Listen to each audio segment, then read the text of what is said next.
salaamaaleykum mbokk internet IGFM tey dañu am mbégte ak kontante di dalal ki nga xamante ne moo di Nit Doff ñu nekk di préparer benn affaire bu rëy seen 4e édition show of the year c'est ça. Donc ñu koy def le 18 octobre stadium Iba Mar Diop donc tey occasion la ñu indil leen ko fii xam nga mu expliquer leen événement bi comment ça se passe initiative yu ñuy jël année bi et tout ça comment tu vois. Ça va tranquille ñu ngi nuyu di bëgg ñëpp di bëgg internet yi suivre interview bi yëpp ñu ngi leen di bëgg di leen ziar. D'accord gis nañu que yéen a ngi jëm ci événement bu mag seen 4e édition donc pour nga ñëwaat ci événement boobu noonu. waaw exactement show of the year mooy le rendez-vous annuel bu ñuy def chaque année di si au hip hop bi yëpp di si au fans kii la yëpp mooy le plus grand show hip hop de l'année donc bi mooy 4e édition ñu koy def donc si loolu lañ jëm nii le 18 octobre au stadium Iba Mar Diop on avait fait l'édition dernière l'année dernière ça s'est vraiment très bien passé après on a enchaîné avec une tournée dem yóbbul ko Sénégalais yëpp coin yëpp bien vrai que ñëpp mënuñu ñëw Dakar donc du coup suñu jugee fii rek dañ koy yóbbu ci régions yi donc retrouvailles lay doon ci fans Nit Doff yëpp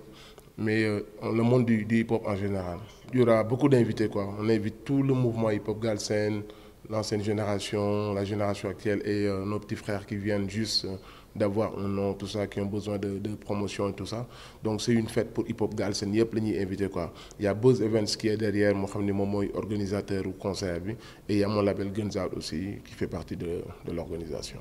Yan initiative ngeen jël année bi?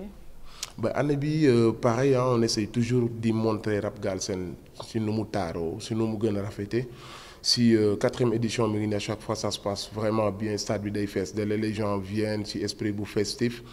et puis voilà ñun loolu mooy suñu mission quoi mooy taaral rap Galsen wane que ni y a un grand public derrière un public très conscient que nit ñi ils ont beaucoup d'étiquettes ci ñun mais c'est à nous de montrer que nous on est des gens ambitieux quoi bëgg nañ dara suñu àdduna et puis bëgg nañ àdduna bi gestuñu gestu hip hop sénégalais xam ni on fait de grandes choses ici au Sénégal c'est-à-dire que y a un vrai public ici peut-être que ça va donner envie à beaucoup d'artistes de venir jouer ici parce que aussi yooyu rek mu mën a màggal rap Galsen bi mu àgg ci beneen niveau il faut spectacle yu mag a mag di am donc loolu la ñu prévoir et puis spectacle son et lumière feu d'artifice c'est une fête quoi donc il y aura tout ce qu'il faut pour magnifier la fiesta quoi. Ok lu grandiose lay doon et tout ça de concert bi entrée bi lan lay doon. Entrée sera les préventes sont en vente les préventes sont disponibles et ils sont à 2000 francs déjà je crois qu'on va clôturer les préventes ce soir à partir de demain il y aura plus de prévente parce qu'on n'a plus assez de prévente et le jour J ce sera à 3000 francs. D'accord donc juste pourquoi pas l'international?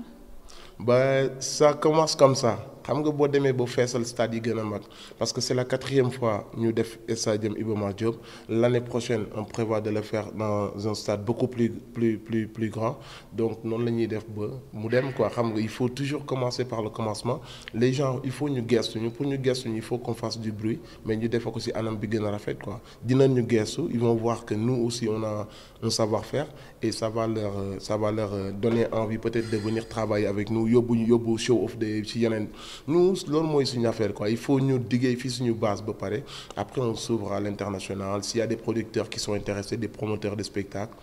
voilà il faut toujours commencer par la base pour le moment. D'accord donc ñu ñëwaat juste ci sa album bi nga mujjee génne et tout ça ragal du jéggi raay et pourquoi ragal du jéggi raay. waaw c'était un titre boo xamante ni ci première dégg-dégg bi tu te dis que c'est un truc mais bon en fait c'était juste on a juste pris le titre def ci benn métaphore comme quoi que ni si tu as peur dans la vie tu prends pas de risque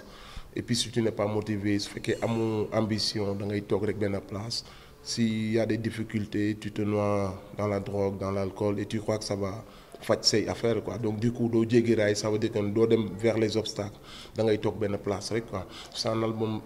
assez riche en texte en lyrics et en flow comme ni ñu ko faral di defee et puis le message est toujours positif toujours constructif on essaie toujours d'éveiller les consciences loolu la on essaie de suñu rap Galsen loolu mooy particularité mooy c'est pas comme les autres rap tout le monde essaye de mélanger showbiz bi dafa tax ba ñëpp pervertir seen rap mais ici au Sénégal pourquoi on respecte mooy on garde l'esprit du rap authentique et voilà ça reste toujours de bons conseils on essaie juste de parler des maux de la société de la politique de la malgérance ce genre de trucs on trouve tout ça dans l'album donc voilà. Ok Nit Doff yan relation la am avec les autres rappeurs. waaw plutôt bien en général ça se passe bien. donc nice xam nga gars yi ñoom dañu bëri ay étiquettes comme nu mu koy waxee mais bon ça va quoi ñu ngi cool ak gars yëpp la plupart du temps su ñëwee suñu conseil da nga xam ne c'est une grande famille malgré yenn divergence yi am parce que milieu mbedd la quoi tout le monde veut être le numéro un tout le monde dit que c'est moi c'est pas l'autre donc du coup ça crée benn atmosphère mais nous on se comprend ça fait partie du rap tout le monde dit que c'est moi donc du coup ceux qui ne comprennent pas pensent que c'est de la violence mais nous on sait que c'est pas de la violence ego trip la clash la c'est des choses qui font partie du rap mais suñu tegee micro bi on est des frères on serre la main quand on se croise les jours de fête on s'envoie des textos baleine mar donc du coup y a aucun problème avec les autres rappeurs.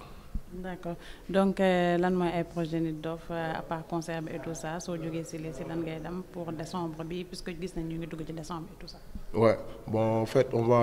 enchaîner avec la tournée comme ni ñu defoon parce que l'année dernière aussi on n'a pas pu faire toutes les régions parce que c'était pas évident si on a nga def coin yëpp on a fait le maximum et il y avait des régions yu ñu mettoon en suspens juste show of the year bi on va enchaîner dem ces régions yooyu yóbbu leen show of the year en même temps aussi je suis en train de travailler sur mon prochain album et il y a d'autres gens qui sont produits par mon label comme Books de Sen Kumpa et l'album de Mao aussi qui arrive donc la suite c'est ça ce sont des albums qui vont sortir produits par mon label et on continue la tournée on travaille sur le 4e album. Okay. Donc 4e album bi kañ la nar a génn et tout. Je sais pas encore. pareegoo ci préparation la wala projet la wala je sais pas. waaw projet la sori nañ ci quoi d'habitude samay album c'est 2 ans par 2 ans mais là je peux pas donner benn mais bon en général ñi xam ni doo xam ne chaque. Je sais pas encore mais ça va donc tourner dans les coups de voilà exactement je réfléchis c'est pas encore voilà je sais pas encore voilà on est en phase de togg quoi ñu ngi ci waañ bi.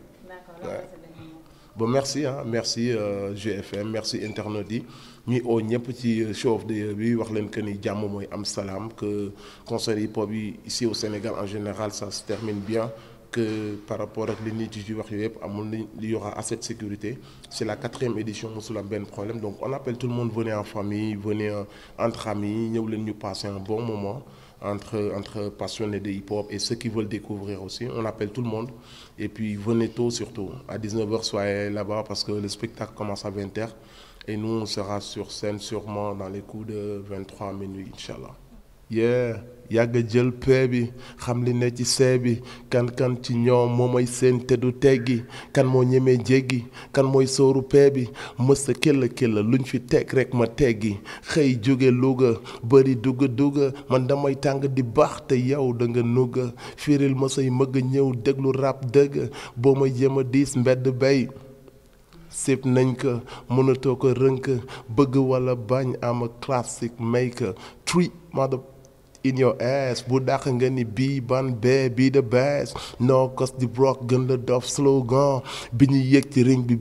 slogan maa la gën a délinquant gën la éloquent kenn xamul foofar ndax boobu ba léegi jëloo camp